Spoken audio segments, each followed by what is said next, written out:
বাজেটত অসমৰ বাবে ভাল খবৰ।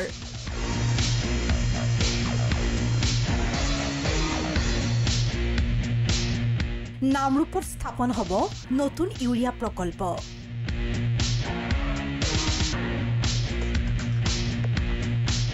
বছৰি 12.7 লাখ মেট্ৰিক টন ইউৰিয়া উৎপাদনত গুৰুত্ব। বিত্তমন্ত্ৰীৰ ঘোষণাৰ পিছতেই নামৰূপত উৎসৱমুখৰ পৰিৱেশ।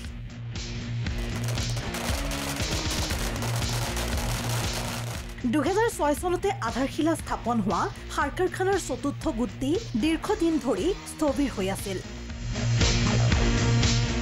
কিন্তু আজি কেন্দ্ৰীয় বাজেটত বিত্তমন্ত্ৰী নিৰ্মলা সীতাৰমণে সাৰ কাৰখানাৰ 12.7 লাখ মেট্ৰিক টন ইউৰিয়া উৎপাদনক্ষম এটা নতুন গোট স্থাপনৰ ঘোষণা কৰে। এই খবৰ লাভ কৰাৰ পাছতেই নামৰূপত এক উৎসৱমুখৰ পৰিৱেশে বিৰাজ কৰে।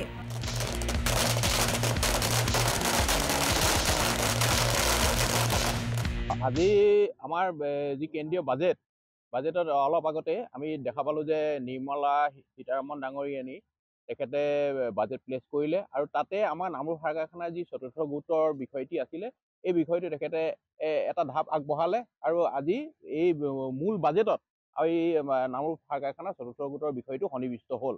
আমি খুব উৎফুল্লিত আৰু খুব আমি আদৰণি জনাইছোঁ বিশেষকৈ আমাৰ কেন্দ্ৰীয় চৰকাৰ তথা আমাৰ অসম চৰকাৰক। আজি আচলতে নামৰূপবাসী হিচাপে বা আমাৰ নামৰূপ সাৰ কাৰখানাৰ কৰ্মবৃন্দ হিচাপে বা আমি শ্ৰমিক হিচাপে আজি উৎফুল্লিত হৈছোঁ। আমি জীপাল পাই উঠিছোঁ, আমি পুৰত হৈ উঠিছোঁ। কাৰণ কিয়নো এইটো এটা বহুত দীৰ্ঘদিনীয়া এটা দাবী আছিলে। বহুত মানুহ ৰিটায়াৰ হৈ গ'ল যিসকলে আজি নামৰূপ চতুৰ্থ গোট বিচাৰি আছিলে নামৰূপখন জীপাল পাই তুলিবলৈ।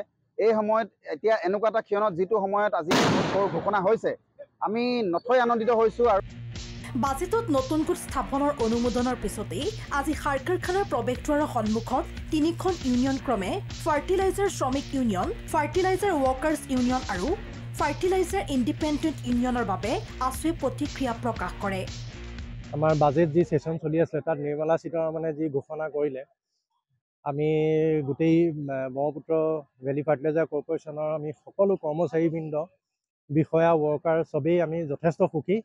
2006 চনৰ পৰা এই নামৰূপৰ ঘোষণা হোৱাৰ পাছৰ পৰা এই ফেক্টৰীটোৰ ইউনিয়নৰ লগত জড়িত বা জড়িত নথকা ইয়াত প্ৰতিজন কৰ্মচাৰী, প্ৰতিজন বিষয়াই এই বিষয়ে আমি বিভিন্ন সময়ত বিভিন্ন প্ৰতিবাদ কৰি আহিছোঁ, বিভিন্ন ধৰণৰ দাবী আমি উত্থাপন কৰি আহিছোঁ।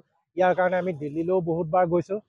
কিন্তু আজি এই সুদীৰ্ঘ 19 বছৰৰ মূৰত আজি এই চেণ্ট্ৰেল বাজেটত যেতিয়া নামৰূপৰ ঘোষণা নিৰ্মলা সীতাৰমণে কৰিলে তেতিয়া আমি এই বিষয়ক লৈ পেলাই আমি যথেষ্ট আমি নিজে আজি নতুনকৈ যি পাই উঠাৰ নিচিনা এটা আমাৰ হৈছে।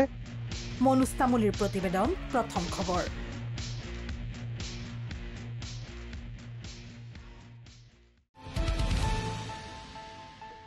अन्नपूर्णा काव घी देश के हर एक खाने को लजीज बनाता है।